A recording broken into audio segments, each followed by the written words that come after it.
पिछले वीडियो हमने ट्रायंगल के बारे में बताया था, कुछ 11 पॉइंट हो गए थे, ये 12 पॉइंट है। एक समकोण त्रिभुज में कर्ण का वर्ग, इसमें अब पॉइंट जो है धीरे धीरे से आपको समझना है। एक समकोण त्रिभुज में, तो समकोण त्रिभुज कैसा होता है, एक जो त्रिभुज होता है उस 90 अंश का होना चाहिए, ये हो गया आपका समकोण त्रिभुज। तो एक समकोण त्रिभुज में कर्ण का वर्ग, तो कर्ण आपका कौन सा हो गया, ये कर्ण को इंग्लिश में कहते हैं हाइपोटेन्यूज, ये हो गया आपका कर्ण। कर्ण का वर्ग शेष दो भुजाओं के वर्ग के योग के बराबर होता है। तो शेष दो भुजाएं कौन सी होगी, एक लंब परपेंडिकुलर और एक हो गया बेस जिसे कहते हैं आधार, एक आपका हो गया बेस जिसे कहते हैं आधार। तो यहाँ से एक फार्मूला होता है जिसे हम कहते हैं पाइथागोरस प्रमेय, जिसे क्या कहते हैं पाइथागोरस प्रमेय। मीन्स के स्क्वायर बराबर एल स्क्वायर प्लस ए स्क्वायर, ये होगी आपकी पाइथागोरस प्रमेय। हमसे यही नोट दिया गया था। तो पहला आपको समझ में आ गया होगा कि एक समकोण त्रिभुज में मीन्स एक समकोण त्रिभुज हो गया, कर्ण का स्क्वायर मीन्स कर्ण का अगर स्क्वायर कर दें, शेष वर्ग शेष दो भुजाओं के वर्गों के योग के बराबर होता है। मतलब जो दो बचती है आपकी लंब और आधार, इनके दोनों का स्क्वायर के योग के बराबर होता है कर्ण आपका। तो ये हो गया पाइथागोरस प्रमेय। पाइथागोरस प्रमेय से ये पॉइंट बना है, पॉइंट नंबर 12। अब बात करते हैं पॉइंट नंबर 13 की यदि एक त्रिभुज में किसी एक भुजा का वर्ग, यदि किसी त्रिभुज में किसी एक भुजा का वर्ग, किसी एक त्रिभुज में एक भुजा का वर्ग, किसी एक त्रिभुज में यदि एक त्रिभुज में किसी एक भुजा का वर्ग अन्य दो भुजाओं के वर्गों के योग के बराबर हो तो पहली भुजा का सम्मुख कोण समकोण होता है।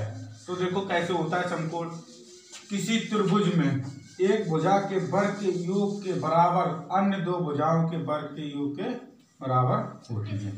तो यहाँ पे क्या हो गया, अगर हमने आपको बताया था अगर के स्क्वायर यही है सेम, बस ये पूछ रहे हैं कि ये समकोण होता है, तो हमें पता है कि जब पाइथागोरस प्रमेय तभी होती है जब एक त्रिभुज कैसा हो, एक कोण कैसा होना चाहिए, समकोण।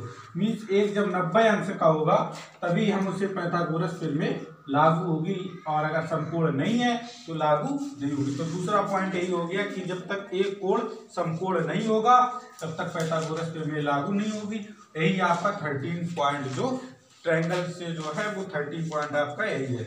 इसके बाद 14, यदि दो समकोण त्रिभुजों में एक त्रिभुज का कर्ण, यदि दो समकोण त्रिभुजों में एक त्रिभुज का कर्ण तथा एक भुजा दूसरे त्रिभुज के कर्ण तथा एक भुजा के समान अनुपाती हो तो दोनों त्रिभुज समरूप होंगे। देखो कैसे, जैसे समकोण त्रिभुज की बात कर रहे हैं, समकोण त्रिभुज अगर दो समकोण त्रिभुज हैं और इन दो समकोण त्रिभुज में मतलब 90 अंश हो गया, ये 90 अंश हो गया, तो ये जब एक कोण बराबर है और एक कोण के साथ त्रिभुज में एक कर्ण तथा एक भुजा दूसरे त्रिभुज के कर्ण तथा एक भुजा के समान अनुपाती हो, मतलब समान हो, समान अनुपाती नहीं समान। अगर एक और पॉइंट होता है, अगर किसी त्रिभुज का एक कोण और दो भुजाएं आपस में बराबर हो तो वो समरूप त्रिभुज कहलाता है। वही इसमें है, तो एक समकोण है दोनों तो 90 अंश के हो गए, और इसमें क्या कहा गया कि कर्ण तथा एक भुजा के समान अनुपाती, मतलब एक तो कर्ण हो गया जो दोनों में बराबर है और इसके बाद एक भुजा बराबर है, तो यहाँ पे क्या हो गया कि एक तो समकोण है मतलब एक कोण बराबर हो गया और दो भुजाएं बराबर होगी, तो क्या हो गया समरूप। समरूप के बीच जो दोनों त्रिभुज कैसे हो गए, समान। अब जो आखिरी वाला पॉइंट है, किसी आयत के विकर्ण से बने वर्ग का क्षेत्रफल इनकी दोनों आसन्न भुजाओं पर बने वर्गों के योग के बराबर होता है। किसी आयत के विकर्ण, तो आयत कैसा होता है, आयत में आमने सामने की भुजाएं जो होती है वो इक्वल होती हैं, ठीक है। किसी आयत के विकर्ण, विकर्ण का होता है एक कोने से ऐसे मिला दो, ये हो गया विकर्ण से बने वर्ग का क्षेत्रफल इनकी दोनों आसन्न मतलब जो समान भुजाएं ना हो, समान भुजाएं ना हो पर बने वर्गों के योग के बराबर होता है। मतलब जो एक कर्ण हो गया तो इनके हिसाब से बने वर्गों के योग के बराबर होता है।